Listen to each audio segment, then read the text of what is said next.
On your show. Well, ma'am, if we look at Kashi, Mathura, and Ayodhya, and of course Somnathji, they are the four important pillars of Hindu faith. And they were systematically attacked by Aurangzeb to send a message, which happened so many years back. Now, by the intervention of the court, Ayodhya stands settled, Mathura and Kashi are pending, and they have to be settled.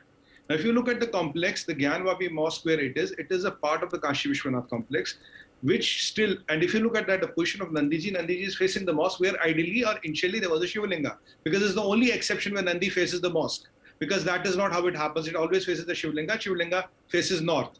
This is visible in all the temples in India and any Shiva temple anywhere in the world. Malaysia, Indonesia, Vietnam, Japan, when you go, you can see it there. Now, there is a history. The history is that a lot of thousands of Hindu temples were decimated via design to send a message. Now those rulers, those Shahanshahs are gone.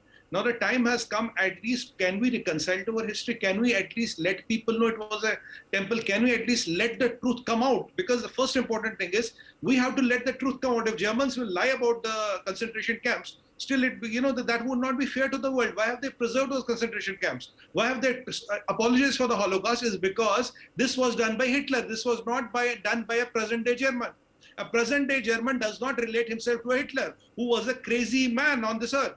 So similarly, Aurangzeb was a crazy man. He did what he had to do. For us, for our societies, it is important we acknowledge the truth. Let the videography happen. Let us know what exactly is there, what exactly was there, and let the truth come out. Because if we have these mysteries surrounding everything, then so let the truth come out. What is wrong in having the videography and survey and documenting the evidences that are going to present me? He's an impartial media. A political ploy or something. Now tell me a few things and correct me if I'm wrong, because I have been to the place where the Shivlinga is right now. Just 5 meters away is the Gyanvapi mosque, and there's a wall in between, and there's somebody with a gun or people deployed, armed forces which are deployed there, people with guns, who are protecting that. Now, all the pictures are available on the internet. Your channel is showing the pictures. Anybody who has gone there and seen it, he can see it with his naked eyes. So you are telling us that all the millions of people who have been there all lying. Your TV channel is lying. All the internet, all the Googles of the world are lying. So, and most important, the Honorable Court has also lost its way. Because if the Honorable Court has asked for a videography, that means they have seen there is credible, substantial evidence on the ground on the basis of which they have asked for the videography. Point number 2, we know that Aurangzeb, under a purpose, wanted to use the same brick and mortar to send a message. That is what even the Yadavji, the advocate, was telling right now, which I have been making point always, the point I've been talking about. Point number 3, this is the only Shiva temple where the Nandiji is pointing to the mosque. Why is this so? Show me one other Shiva temple in India or anywhere in the India where this logic works. It doesn't work because we know there was a Shiva Linga there which was dismantled and there's a mosque there. Now when all these things are out in the open, who am I or you or anybody to flare, communal tensions or violence? This is which is visible to everybody. I'm not putting any allegations. I'm not casting aspersions. You are showing it as we talk. The nation is watching it as we talk. And if anybody does a Google search, Gyanvapi mosque, you will exactly get the same picture which you are showing right now. Okay. So Kajal Shahid, you've heard it from Sumit Peer. So tomorrow, if there was...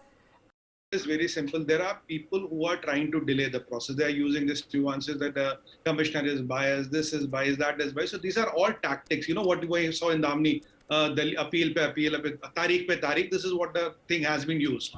Now here, the Honorable Court has today said, let us videograph it. You see, what is videography? It's mathematics and physics. Does it have a bias for a Hindu, Muslim, Sikh, Isai, Jain, Yazidi, Parsi, Jew? No, it doesn't have any bias. Whatever the camera sees, it will exactly document the same.